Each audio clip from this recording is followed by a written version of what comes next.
can't do that. Never could. In fact, it wasn't until I got into I had a DUI, and I was doing a court-ordered program.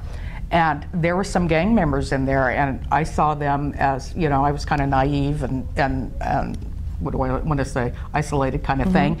And to me, they were tough.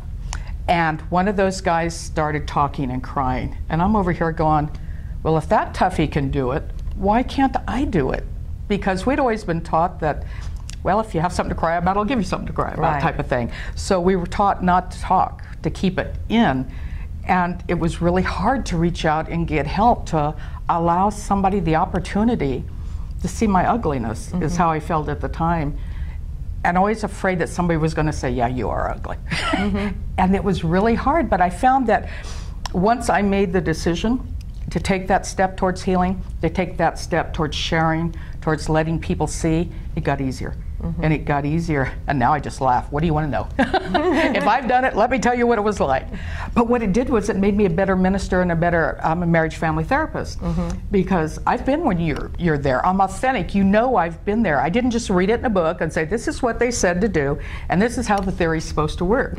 I've been there, and I know how hard it is. I know the steps you go through and how long it takes you to build back up belief and trust in yourself. But I can tell you this, it's worth the steps. It's worth the time. There's light at the end of the tunnel. I won't tell you my age, but I'm getting on in years. And they're living to 100 now. When I turned 50, which was a while ago, I said to myself, I'm halfway through my life. It hasn't been a lot of fun. In fact, it's been painful and miserable. Do I want to do another 50 years of that? I know. And I got to tell you, no, there's no way. It's not going to happen.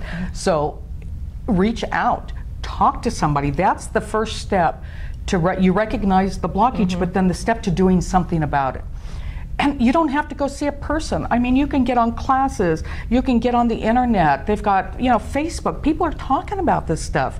You can say your things and get feedback, and what you learn is you're not the only one. That all the feelings we each have, we all have them. We talked later on when we were even between ourselves here, afraid to say the things, afraid to say what I really thought about myself or my fears or my self-esteem or was I good enough, because we were so trained to keep it in that, God, my sister loves me. If she really knows how ugly I am, will she still love me? I mean, it even came down to your closest relationships, and I think you felt the same in a lot of it.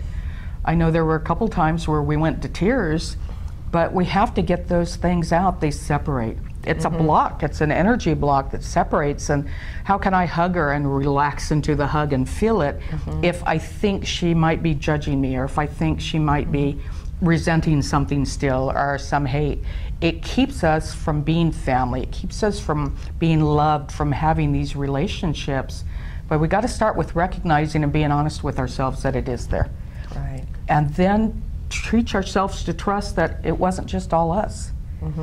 And it's reaching out too. I think the first time I reached out actually was into a church situation. It got me out of an abusive relationship where I was being physically abused and verbally abused, and then later on it was interesting because I got out of that religious situation because, of course, a lot of your different religious practitioners, I got this thing where it was elitist, where if you married someone from a different religion than them, then you were considered an outcast, kind of. And I go, oh, that's not too good. Even though some of the people in there, they were really loving. But it was a good step for me. It was a rope to get out of a situation I was in, so I could actually look more clearly and see what the possibilities and see where the paths that I wanted to do.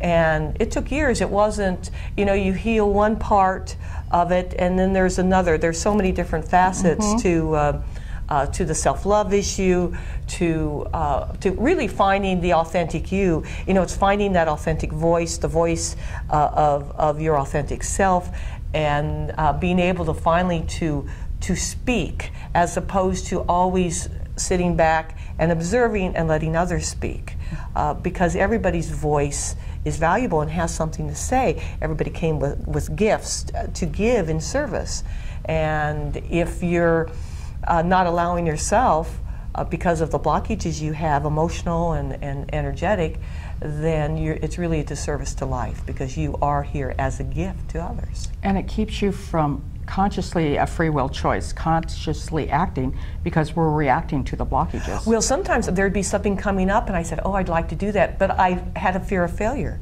I had a scholarship to college and I was afraid that I wouldn't be able, that they would find me out, that I wasn't smart enough. And so I stayed in hometown and went to a local college because of that. And I think of that every once in a while about, it was part of my impetus then to realizing that fear will hold you captive. And whether your fear of water or whether your fear of stepping out, that it's so very important to in order for your own healing, to step through the fear. And if I could talk about your fear of water for just a minute. You healed yourself, and in the process of Mel's healing, over the years, we went out of country, and we were out on the water, in the ocean, and we were swimming. She was able to go into the water and swim, something she hadn't been able to do her whole life.